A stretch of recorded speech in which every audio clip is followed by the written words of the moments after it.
शिखंडी रथ के सारथी बन के इलन के कर अर्जुन जी के कृष्ण भगवान मन ही मन मुस्कात हुवन, लेकिन उन्हें सब माजरा पता हो, उनकरा सब माजरा पता हो।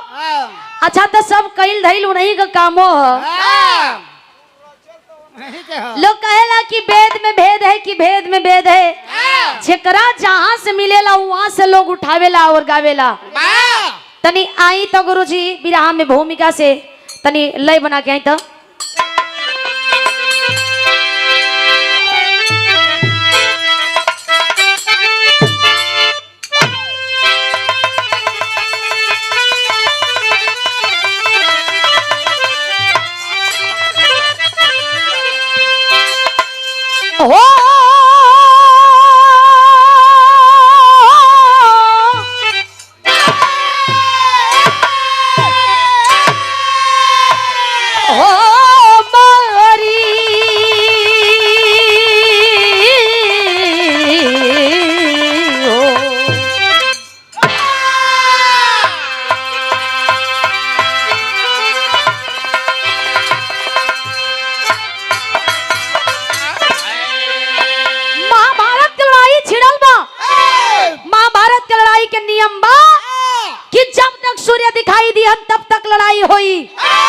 जैसे ही सूर्यास्त हुई लड़ाई के स्थगित कर देहल जाई, फिर अगली सुबह से लड़ल जाई। लेकिन एक तरफ कौरव दूसरे तरफ पांडव। कहा गया है कि सत्य थोड़ा सा परेशान होला लेकिन पराजित नहीं। कहा बाबा सत्य थोड़ा सा परेशान हो सकता है लेकिन पराजित नहीं हो सकता है। सत्य के राह पे चलना थोड़ा कठिन हो सकता है लेकिन मंजिल जरूर मिलता है। और यार असत्य के राह आसान होला लेकिन अंत में वही होला जौन उरज के रखले रहेलन। आई ततनी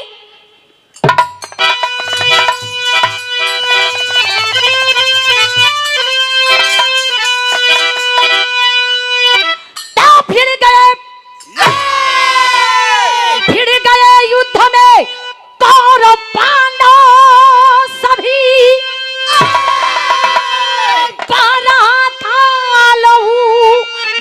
जुझारों की जंग में कट रही थी भुजा तेग तलवारों से, मौत होती प्रतिदिन हजारों की जंग में। हिल गई थी धरा धनुष के टंकार से, खिंच गई लाश सुरमा सरदारों की जंग में। घन रणभूमि में सारथी कृष्ण थे, जीत होती सदा पानीदारों की जंग में।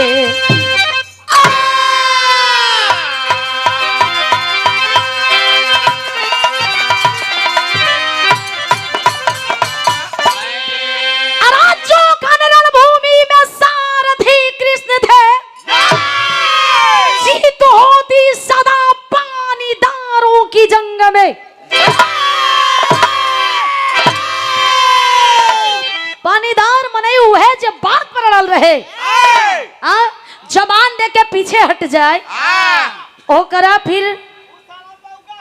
अच्छा बात जहाँ मान मर्तबा के आ जाए, आन के आ जाए, गरिमा के आ जाए, वतन के आ जाए, वहाँ इंसान सर कटावे ना तो झुका के चलना में फिर कोनो मतलब ना है। ए गुरु जी तनिक सा लगा ले वहाँ के का नाम रहा पहले हमनी के आपन जो कहले नहीं फरमाइश रहा ओकरे बाद लग जाई। आई तो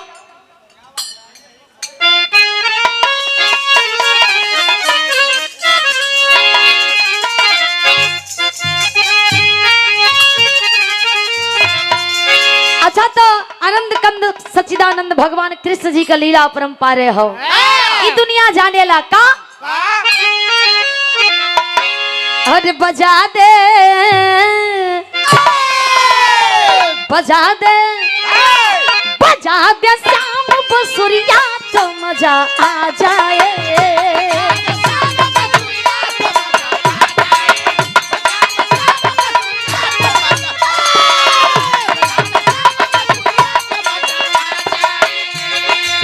बजा दे श्याम बंसुरिया तो मजा आ जाए, आ जाए, आ जाए।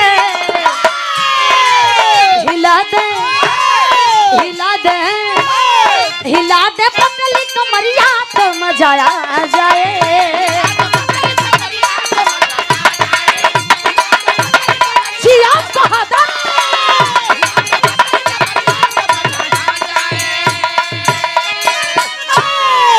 माननीय डॉक्टर साहब जी के द्वारा पुनः हजारों हजार का आशीर्वाद दिया गया।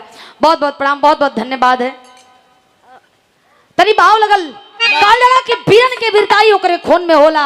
ई ना ही कहीं पेड़ पर फरेला, ना ही खेतन में उपजावल जाले, और ना ही बाजार दुकान में बेचाला।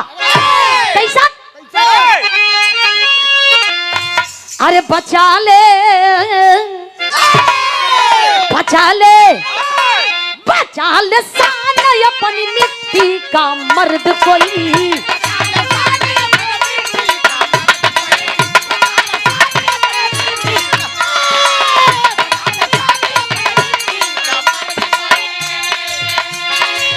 बचा ले शान अपनी मिट्टी का मर्द कोई, मर्द कोई, मर्द कोई।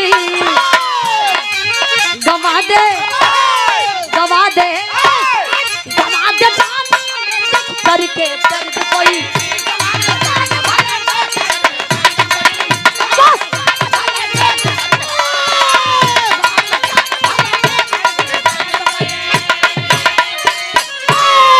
माननीय भट्टा मल्लिकार महोदय जी का कहा नाम रहा। गुरु जी यही पर लगा ले, करीब बात विधा के और हमने आगे बढ़ल जाई।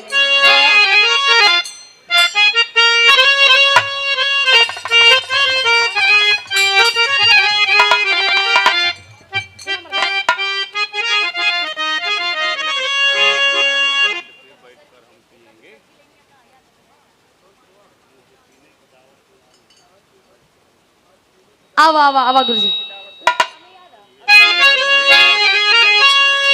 अच्छा तो का नाम रहा हमरे गार्जियन जी के, हम चाहम कि आपका ध्यान होखे। अरे वाह मनोज भैया, कि आज पीने की वाह दावत मिली है, कि आज पीने की दावत है यारों, कि आज पीने की दावत है यारों, चांद पर बैठ कर हम पिएंगे। आज पीने की दावत है यारों रे, चांद पर बैठ कर हम पिएंगे। आज पीने की दावत है यारों, चांद पर बैठ कर हम पिएंगे। आज पीने की दावत है यारों, चांद पर बैठ कर हम तो आज पीने की दावत है यारों, चांद पर बैठ कर हम पिएंगे। कि उनके जुल्फों की, कि उनके जुल्फों के साये में हम उम्र भर बैठ कर हम पिएंगे। उनके जुल्फों के साये में हम उम्र भर बैठ कर पिएंगे।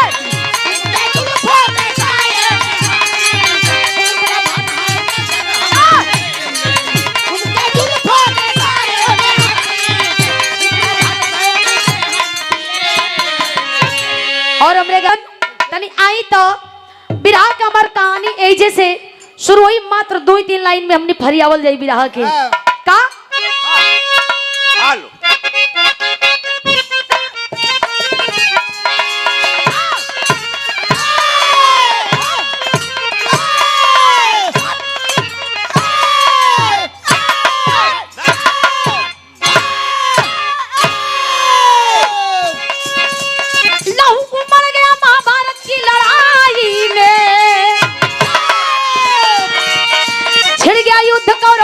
भाई भाई में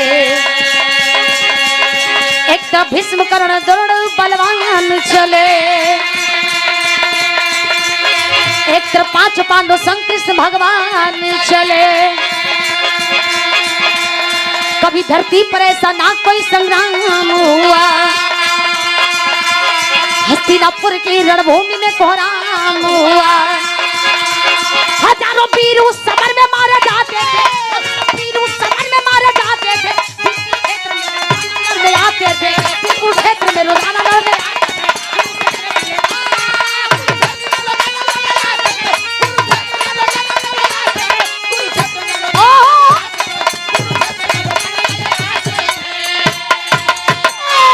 हमारे गार्जियन जी के द्वारा आशीर्वाद दिल गई। हजारों हजार के बहुत बहुत प्रणाम बा, बहुत बहुत धन्यवाद बा। लेकिन भट्टा मलिकार महोदय आपका फरमाइश गावल गई है, लेकिन रहुआ बैठल रहनी, गलत बात है। ये गलत बात है। फरमाइश पर कम से कम आशीर्वाद आवे के चाहिए का गुरुजी। और महफिल में अतिथिगण के आगमन भइल बा, हम चाहेंगे कि उचित स्थान देकर के बैठाया जाए। स्वागत है, अभिनंदन है, पगबंधन है हमारे महानुभावों का।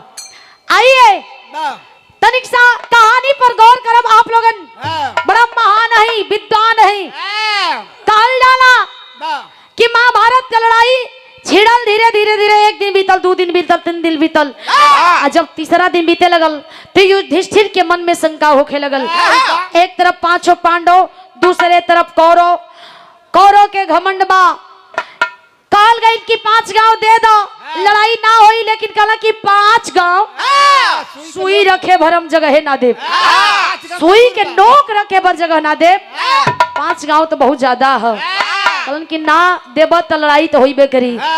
ए भैया, एक तरफ कौरव बड़का सेना लेकर के और यह पांडव, एक तरफ दादा भीष्म खड़े हैं और दूसरे तरफ कृष्ण कन्हैया माधव खड़े हैं। देखते हैं बाजी किसके तरफ पासा पलटा जाता है भैया।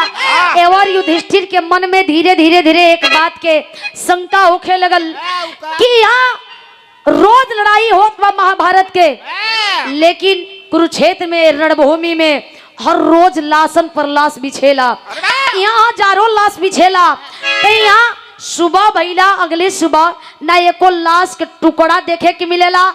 यहाँ जहाँ खून के नदी बहे के चाहिए वहाँ एको रक्त के बूंद नहीं दिखाई देवेला। आखिरकार होला का ई खूनवा, ई लसिया होला का। ई बतिया उनकरा रही ना गई, जाके कृष्ण भगवान से कलन की बता देता हो प्रभु। कृष्ण जी मुस्कात मन कलन की अबे जवन होत है भाई यही का होखे दा। एक करीब बात फिर आगे देखल जाई। का कहलन बिरहा में एक लाइन गीत लगल बा,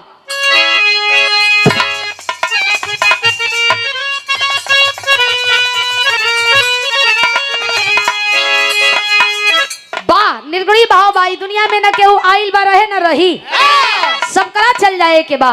कैसन ऐसन राचे वाला विधान के,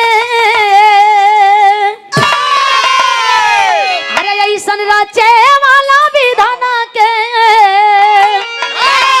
अरे विधान बनल बा, हो विधान बनल बा। ऐ शरीरिया राउर, ऐ शरीरिया राउर, माटी के मकान बनल बा। ऐ शरीरिया राउर, माटी के मकान बनल बा।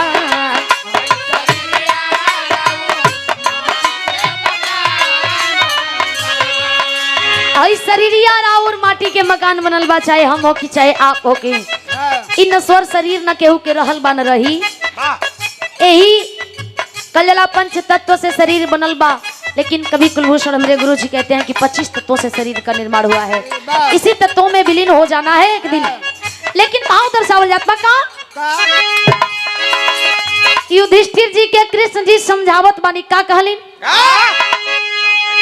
अरे पहले हो खेदा लड़ाई, पहले हो खेदा लड़ाई, जंग जुझार मिटबा, जंग जुझार मिटबा।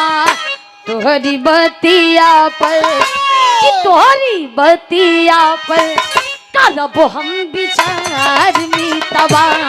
तोहरी बतिया पर करब हम विचार मितवा।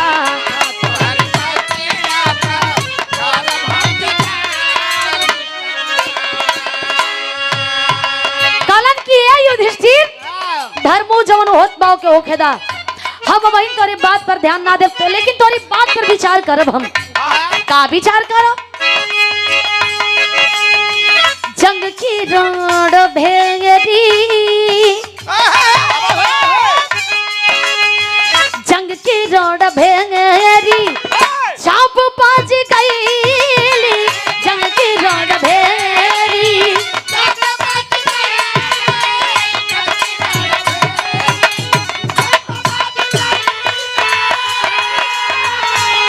और ये जंग की रोड भेरी जब बज गईली सारी सेना तब साज गईली, सारी सेना तब साज गईली।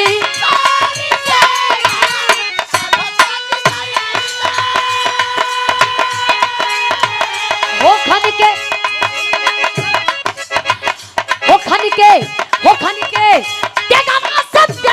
तलवार नीतवा, हो खन के तलवार नीतवा। तोहरी बतिया विचार नीतवा, तोहरी बतिया पर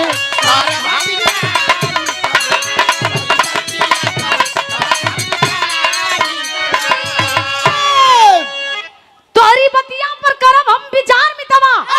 इतेगा तलवार खनका था, अरे के खनके दा। ए युधिष्ठिर हम जानते हई तोरे मन में ई सवाल अजवे सुनाई जइया से लड़ाई शुरुआत भइल बा, कोई दिन से चलत आ रहल बा कि लसिया होला का, ई खुनवा होला का। होत सुबेरे यहाँ सांझे तो लाशन पर लाश गिरल रहेला, लेकिन होत सुबहे ना जाने का हो जाला ई लसिया ई खुनवा। ये बात के तोरे शंका मन में ना, धैर्य रखा हम बताइब जरूर।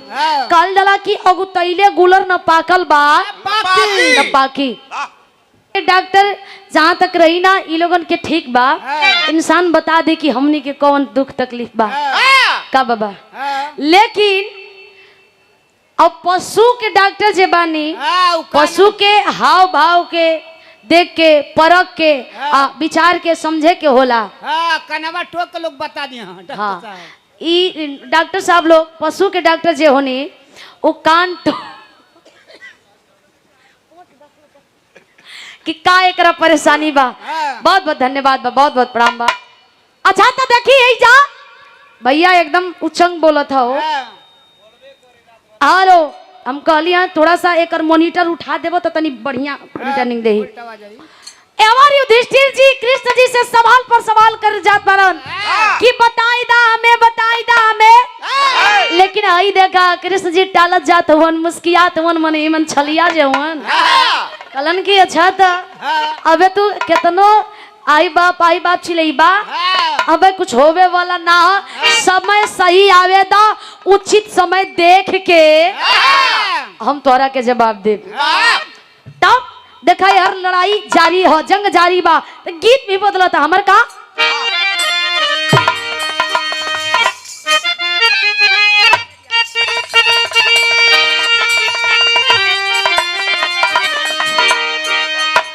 अच्छा तो कोनो भौजाई अपने देवर से कले बड़ी ही पुरान गीत भाई हमारे दादा चाचा लोगन ओ जमाने में सुनत रहनी और दादा लोगन गावत रहलिन। स्वर्गीय रामदेव दद्दा, बुल्लू दद्दा। कैसन? अरे छपरा सहरिया में अरबी के लाचा रखवा देवर मोरा जोगी भइले।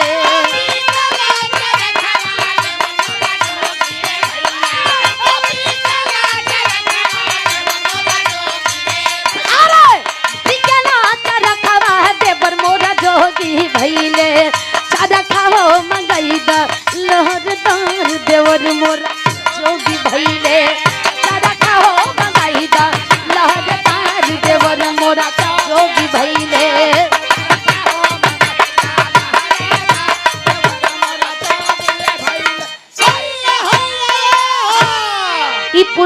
बात ही हो जैसे कि आजो गुड़हिया जलेबी जैसन एकदम ताजा रस टपकेला, वैसे ही ई सब गौला पर वैसे ही ताजा लगेला। कैसा नवा अरे कहिले तूफानवा दादा, अरे कहिले तूफानवा दादा, अरे भीष्म देवा ने छानवा बनावा सन के हो लागा।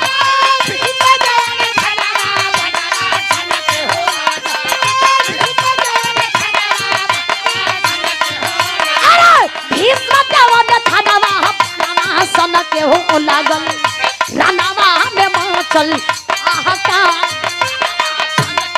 लागल, रानावा में माचल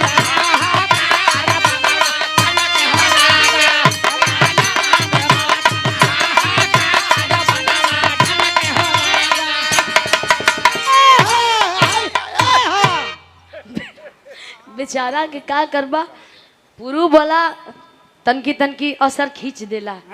पुरबहा हुआ ना का बाबा। दादा भीष्म एक तरफ लड़त हुवन, दादा भीष्म पितामह थे, भीष्म थे इसलिए थे कि उनके बाण के जोड़ा ये धरती पर के लगावे वाला वीर पुरुष नहीं रहलन। जहां साध के बाण चला दे चक दे जाके लग जात रहे। कैसन बुढ़ऊ के जागल बल बीरटैया मरा दे कलाख मुदैया, बुढ़ऊ के जागल बल बीरटैया मरा दे कलाख मुदैया, बुढ़ऊ के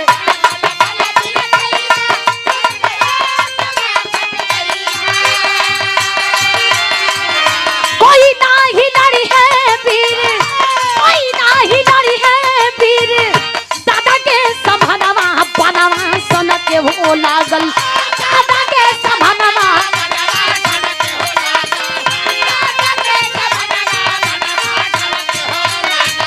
रानावा में मचल हाहाकार सन के हो लागल, रानावा में मचल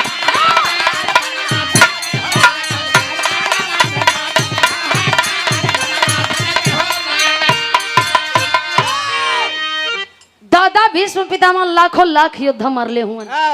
यार युधिष्ठिर जी के सवाल के जवाब अबे नहीं मिला था कि वो खुनवा उलसिया होला का। तब तक से एवर देखा दादा भीष्म जो ने हिसाब से जा रहे हैं, क्या पता आप निकल जाएंगे। कोई बात नहीं। ए भैया दादा भीष्म पितामह जो ने हिसाब से बाण चलावत हवन, अर्जुन जी देख के एकदम चिंतित हो गइलन। कहलन कि ये ऐसा ही बाण चलैया तो लागत है कि महाभारत 4-5 दिन में खत्म कर दिहन। ए भैया जाके कृष्ण भगवान जी से कहलन कि सुन ला ई दादा भीष्म आल हवन इतनी बाण बेधत हुवन, किनकर बाण बेधला कोनो सीमा ना हो, आ कोनो इनकर उपाय होखे त बतावा, नहीं महाभारत यही तर खत्म हो जाई, हमन के मुंह करिखा लगा के घूमे के पड़ी। कहलन कि सुना इनकर उपाय रखले हैं जा हमनी के। अच्छा तब पूर्व जन्म में जौन अम्बा काशी रहली, ए जन्म में शिखंडी का रूप ले ले हई। कहलन की अम्बा काशी रहली, तब कहलन की पूर्व जन्म में जौन अम्बा काशी रहली उ दादा भीष्म से बेपनाह मोहब्बत करत रहली। और बेपनाह मोहब्बत करत रहली तो जाके अपने मोहब्बत के इजहार करे की सोचली।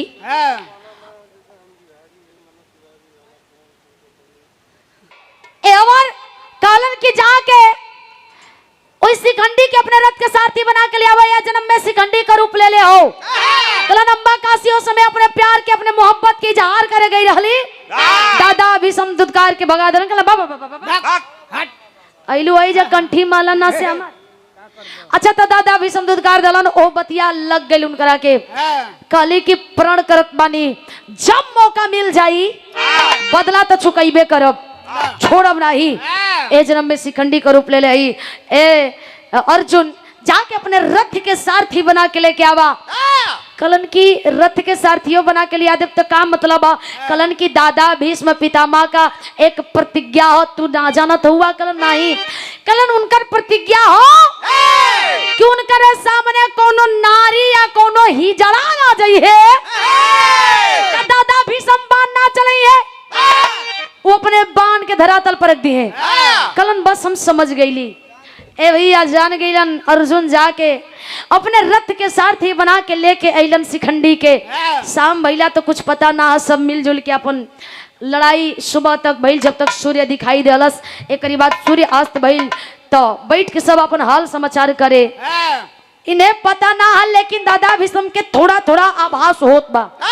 कलन अर्जुन बड़ा आज खुश देखा थे, कलन के एकदम पूछा मत।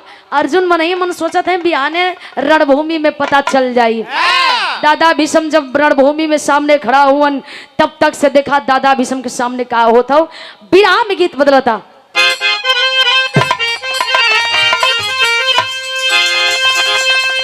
कोनो दुल्हन काल बिया कालस की सुना हो, अरे कुल फरमाइश तो पूरा कईबे कैला, एक ठे और फरमाइश पूरा कर दा। कलश की का कलश के हमरा झूलनी जहाज उड़ा दा तो सुपनेखा बन जाइबू। कैसे झूलनी पर जहाज उड़ी तो सुपनेखा बन जाए परी। परी हाँ कालो लागल लागी ना परी नहीं। सुना सुना मेहरा अरुण का डिमांड होला कि हमरा के 2 तलिया झुमका चाहिए, तो उनकरा के 3 तलिया बनल बा। तो वैसे ही काली के हमरा झूलनी पर जहाज वाला गढ़ानी बनवा दो। हाँ तू जनबा कहाँ से? तू तो रात भर भी रहे में रहेला, दिन भर भी रहे में रहेला। इनकर स्थिति के जानेला? आज ना बोली, आज ही बोलबे ना करिया। अच्छा का कहे आरा झूलनी पे बुड़ानी, आरा झूलनी पे बुड़ानी, आजा जिया मंगादा, आरा जाजिया मंगादा, आ हमर पैजे बुरा जहीरा जड़ादा।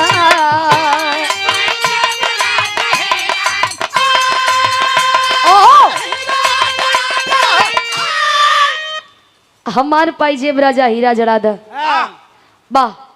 लेकिन हे जैन देखी अभी युधिष्ठिर के सवाल के जवाब नहीं खे मिलल कि खुनवा उलसिया होत का बा। वो अबे जवाब ढूंढत बड़न। अच्छा दादाजी जाता नहीं का एक माला हमारी तरफ से माला दादा भीष्म के सामने का देखे कि मिला तो शिखंडी आके खड़ा हो गया। जब शिखंडी खड़ा हो गई तब दादा भीष्म ललकार के कलन की का हो अर्जुन, तोरा बाजुवन के ताकत खत्म हो गई का? तू नहीं लड़े इला लेके इला शिखंडी का? हे तोर मौसा हुआ ही कैसे तू भइले रे का? आ रही गिरगिट चलाल बा, आ रही गिरगिट चलाल बा, अरे हिलावे पहाड़वा, अरे हिलावे पहाड़वा, लड़े आइले हो हमसे मंगा ही जड़वा।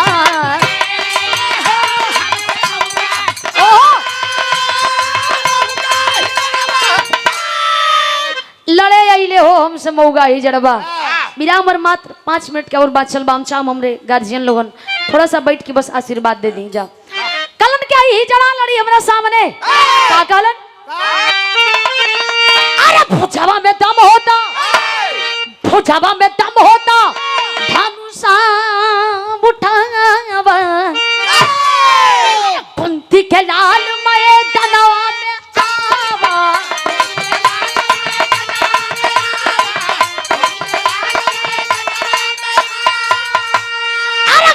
यार छोड़ के अरे की दर्शी यार छोड़ के भागा या खावा, लड़े यही ले हो मौगा ही जड़वा।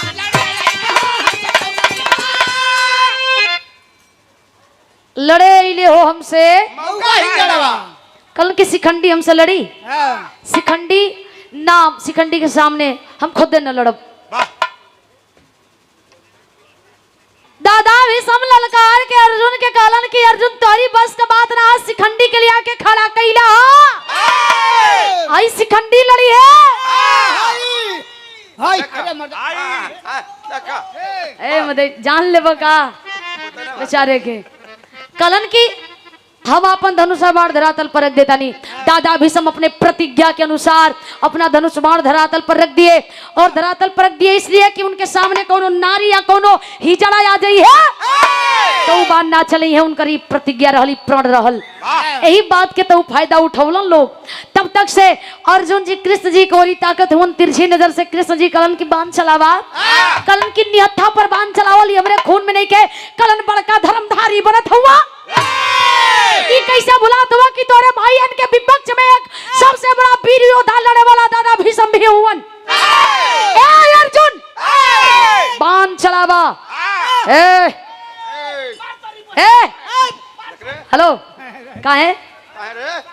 अच्छा उसार बनो अर्जुन जी के कहलन कि बाण चलावा। अर्जुन अगर दादा भीष्म के प्रतिज्ञा टूट गई तो समझला कि तोके एक पग उठे भर के हिम्मत ना छोड़ियन, पलक झपके भर के समय ना दियन।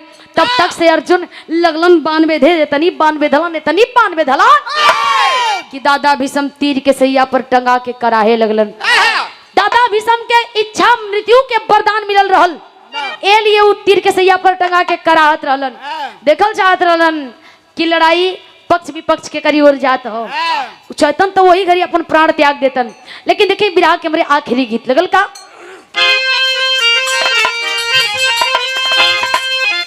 दादा लोगन गावत रहलन, का गावत रहलन कि अरे सासू मारता नामा, अरे सासू मारता नामा, अनन दियो मारता नामा रे तनावा, आइयो मारना कि तनावा, आइयो मारना कि हमारे भैया के सदावा रे तनावा, आइयो मारना।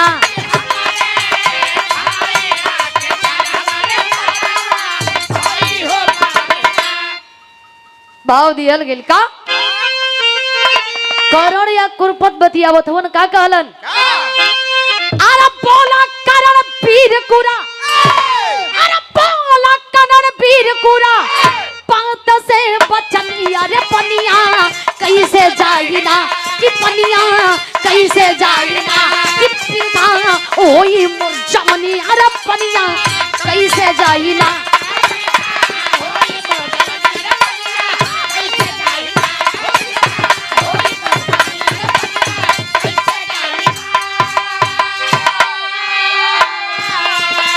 भैया बिरथा हो जाई जवानी, 1.5 दिन करण रण में कैले लड़ाई,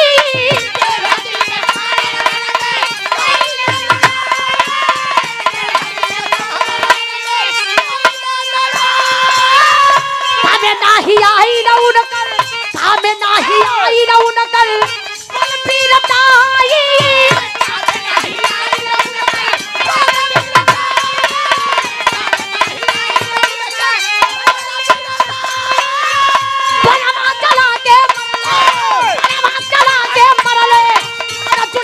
अरे पनिया कैसे जाइना कि पनिया कैसे जाइना, जीरा ले अरे पनिया कैसे जाइना।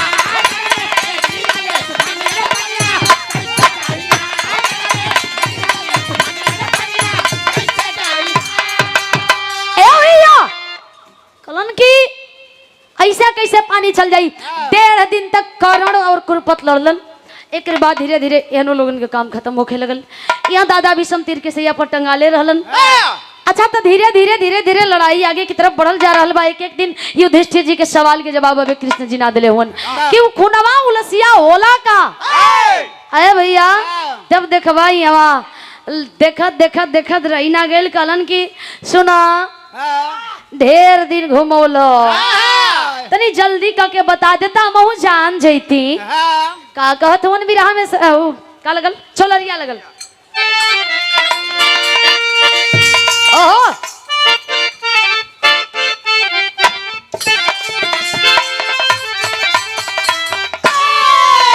अरे टबाली उम्र कमर लचकनिया, टबाली उम्र कमर लचकनिया, बाली उम्र कमर लचकनिया, गोरिया खींचे निहुर के पनिया गोरी के झूले झूलनिया ना गोरिया खींचे निहुर के पनिया गोरी के झूले झूलनिया।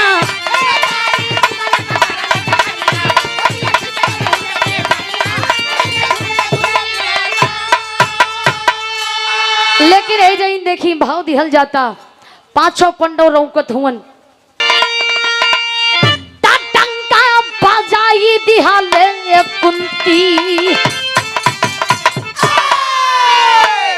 ता टंका बजाई दिहले कुंती टंका बजाई दिहले कुंती के लाला नवा हो जाना रण में मचौले तूफान माना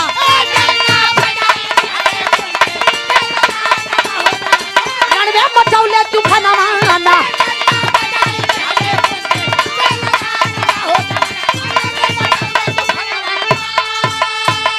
हे जइन देखा है भैया अबे लड़े खातिर आइल के लड़ा ने द्रोणाचार्य है आए लड़ा ने द्रोणाचार्य है आए अपन धनुषा पान उठाए हो अपन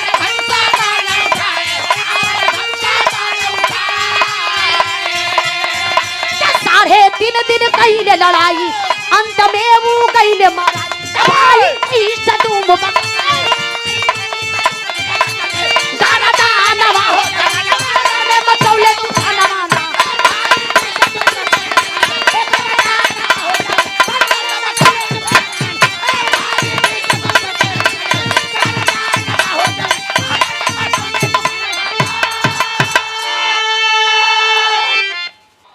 देखा द्रोणाचार्य जी अले 3.5 दिन तक यहाँ भी लड़ल गई इनके द्वारा।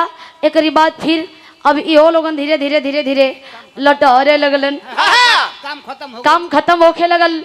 यार द्रौपद नरेश का पुत्र धृष्टद्युम्न यो अपन मौका पाई के जवान चौका मारते हैं काहे कि फिर मौका मिली लगल रहेदा लाश पर लाश बिछत बा। लेकिन युधिष्ठिर जी बार बार कृष्ण जी के जाए के कहा बता दा अब कब बतईबा। लड़ाई के धीरे धीरे धीरे धीरे आखिरी पड़ाव पहुंचत बा तो शैली लगत बा बिरहा में का बहुत बढ़िया। अरे समर में सुरमा शेर चल दिया ऐ भैया समर में सुरमा शेर चल दिया निकले रणभूमि में योद्धा वीर दिले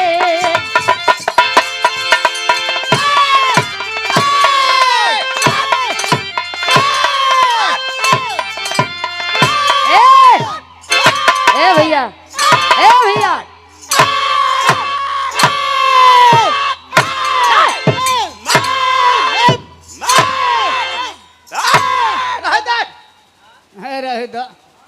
जोर से काहे मारत हैं मरी जाई हैं बेचारी दांत चियार के चल जी हैं अच्छा मने मन बना ही ना कहो अम्मा अब फाड़ जी ढोलक तब इनका कुल कटाई है बेरा का कटबा पैसे कटी है और कुछ मत सोचा था कि हिजे चल जाएंगे। अच्छा ये सोचा था कि हिजे से हिजे चल जाए कहाँ चल जाए मढ़ावे ढोलकिया हो काले का अच्छा वो छल्ला वाला अच्छा अच्छा अच्छा ए भैया ए ओवर बतावे लगलन कलन की हमारी लड़ाई है अंतिम चरण में कहत पड़न हमारी लड़ाई है अंतिम चरण में बचे महाभारत में है दोनों भाई बचा है नहीं कोई योद्धा समर में देख लेंगे दोनों का हम बलवीरताई बिता 16 दिन लड़ते लड़ते कन्हैया बिता 16 दिन लड़ते लड़ते कन्हैया वरण का करिश्मा दिखाना पड़ेगा एक शंका है बारी मेरे दिल के अंदर मुझे मुरली वाले बताना पड़ेगा कलन की 16 दिन बीत गई 2 दिन और बात चलो दुर्योधन दुशासन यो 2 भाई हैं यार देख लेवल जाई पहले आप बताई दा तब कहलन का कहलन पापट कलाई लगता बताओ तुम युधिष्ठिर जी के कृष्ण भगवान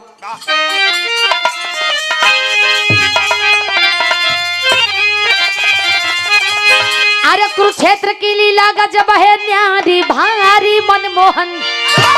अरे कुरुक्षेत्र की लीला गजब है न्यारी भारी मनमोहन।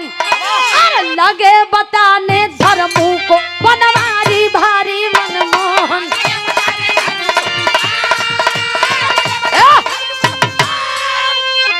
लगे बताने धर्मों को बनवारी भारी मनमोहन।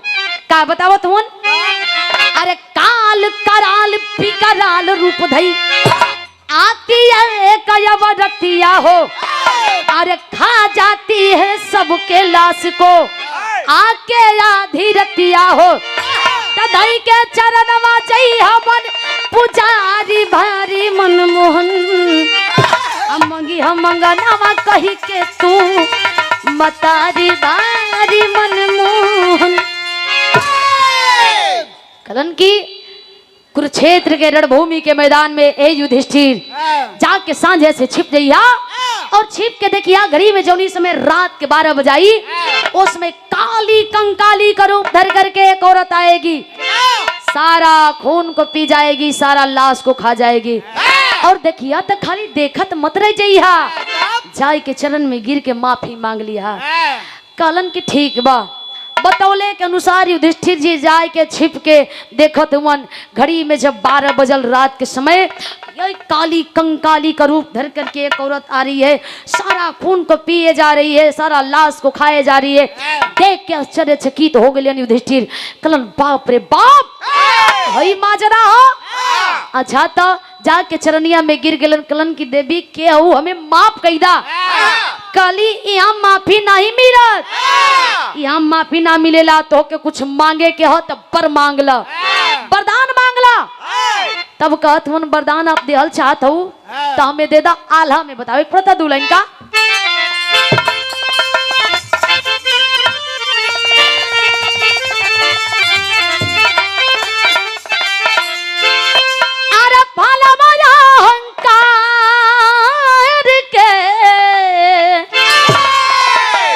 लगे हो जवनी डढ़िया।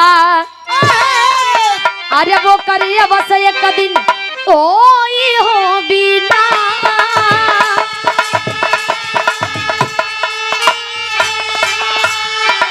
अभिमानी गुमानी के घमंड चुर होला। अरे अधर्मी कुकर्मी क्या होई जालना।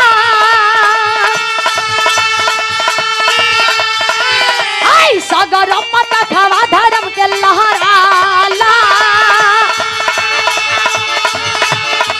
अरे वो करे जीवन में खिले पूजा पारता। अरे याके धर्मराज भी सब रात के समैया।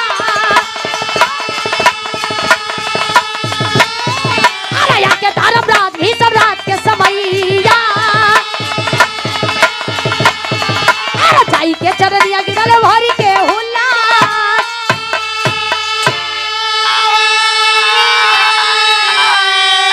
ए भैया हमरे गार्जियन जी, डॉक्टर साहब के चाचा जी बानी, हमरे गार्जियन जी अभिभावक जी माननीय श्री प्यारेलाल शुक्ला जी, आप जी के द्वारा आशीर्वाद देहल गिल बा। हजारों हजार के बहुत बहुत प्रणाम बा, बहुत बहुत धन्यवाद बा। ए पंचो ए अवर देखबा जाके युधिष्ठिर छिप के ओई रणभूमि में देखत रहलन। देखला के बावजूद जाके चरण में गिर के माफी मंगलन। लेकिन कवि जी बड़ा सुंदर लाइन लिखनी है कि फलवा अहंकार के लगे हो जवनी डढ़िया ओकर अवश्य एक दिन होई हो विनाश। ई फल और पेड़ खाती बात नहीं के लिखल गई, ई बात हम इंसानन पर लागू होत बा। जवने पेड़ में अहंकार के फल फरे लगल, जाना कि एक दिन समय से पहले उनके जाए के बा, खत्म हो जाए के बाद देमक जैसे लाग के चाट देला सन जड़ से, वैसे ही उकठ जाला, वैसे उकठ जाए के पड़ी। ए भैया आखिरकार अपने आप के वो जिंदे स्वर्गलोक मंगलन कलन की देवे के हमें जिंदे स्वर्गलोक दे दा। काली की यो मस्त इतनी कह के वो आकाश मार्ग धलली, लेकिन वो औरत रहल के जोन सारा लसिया के खा जात रही, सारा खुनवा के पी जात रही। वह पांचों पांडवों की पत्नी द्रौपदी पंचाली थी। वही काली कंकाली का रूप धर करके आती थी, सारा खून को पी जाती थी, सारा लाश को खा जाती थी। आए हाय कल जला की धर्म थोड़ा सा परेशान भइल, सत्य थोड़ा सा परेशान भइल, यानी कि पांचों पांडव जीत गलन लड़ाई के, लेकिन युधिष्ठिर सिर्फ और सिर्फ अपने खातिर स्वर्ग लोक मंगले रहलन। वो भुला गेलन कि 4 भाई और ही हमरे सतवा हुवन। लेकिन काल जला विद्वान लोग कहते हैं किसी धरती पे कर्म के अनुसार नरक और स्वर्ग दोनों देखने को भोगने को मिलता है। आए है तब देखा हस्तिनापुर के राजा बनल के और चारों भाई गईलन कहा खड़ी कलाइन में।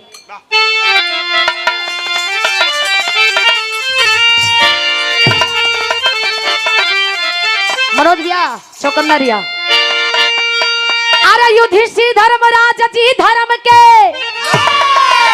अरे शिवालय में चले, तागल कुंती के ललनवा हो हिमालय में चले।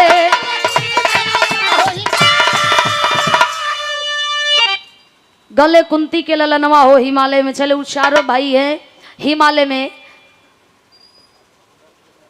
चारों भाई गईलन कामा। अरे जाके द्रौपदी के संग में गल गईले चारों भाई। धर्मराज जी धर्म के चलते स्वर्ग में गईले आई। गाई गीत जेकर जहानवा हो और हिमालय में चले, गल कुंती के ललनवा हो हिमालय में।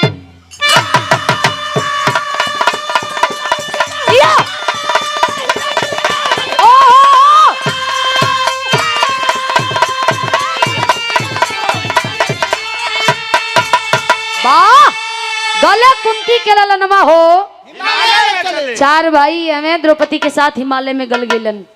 ऐसे तो हमरे विराग के शीर्षक कवि जी देनी कि हिमालय की गोद में। आहा वो चारों भाई हमें गल गिलन, लेकिन उन्हें जिंदे स्वर्ग लोक देखे के मिल गल। ए भैया वो हस्तिनापुर के राजा बनल के वीर परीक्षित राजा, जे कि हर जीव जंतु हर प्राणी के भाषा समझे काम करत रहलन। अच्छा अर्जुन के लइका का वाह। लेकिन बतावल जाला कि जौनी समय महाभारत भइल, ओनी समय महाभारत भइला के बाद जब तगाजा लगावल गईल, आंकड़ा मिलावल गईल, त 1 अरब 66 करोड़ 20,000 सेना मारल गई रहे। 18 एक छोहड़ी सेना मारल गई रहे। ओ समय धरती पर मर्दन के कमी होखे लगल रहे, अकाल परे लगल रहल मर्दन के। लेकिन मात्र एक व्यंगात्मक भाषा, अंधे का पुत्र अंधा ही होता है। इसी कटु वचनों से इतना बड़ा महाभारत हुआ। कहते हैं कि टकले का पुत्र टकला ही होता है। जरूरी हाँ निशाना कहाँ से आदत हो, नकली बार लगवावे के कहत हुआ लगवा दिया हो, लगवा लिया नहीं बार बोवात है गरीब डॉक्टर साहब से कह के बार बोवा लिया कपार पर। घमंड भगवान का हार होला। भगवान कहते हैं कि जहां मैं तहां मैं नहीं। घमंड कबो इंसान के अंदर ना होके चाहिए। कौरव दल के घमंड हो गए रहल कि हमनी कबो भी भारी पड़ल जाए 5 पांडवन पर। आई ऐसे कहल जाला कि बुरा कर्म का बुरा नतीजा ना मानो तो कर देखो, बुरा कर्म का बुरा नतीजा ना मानो तो कर देखो, जिसने जिसने किया है यारो उसका उसका हर देखो। आखिरी भाव हमरे गीत के।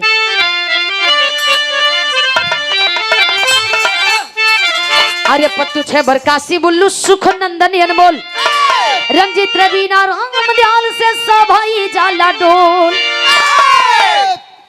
अरे समर में सुरमा शेर चल दिया, अरे भैया समर में सुरमा शेर चल दिया, चोखन कलम के ऊपर बरसे बदरा घेर, समर में सुरमा शेर चल दिया।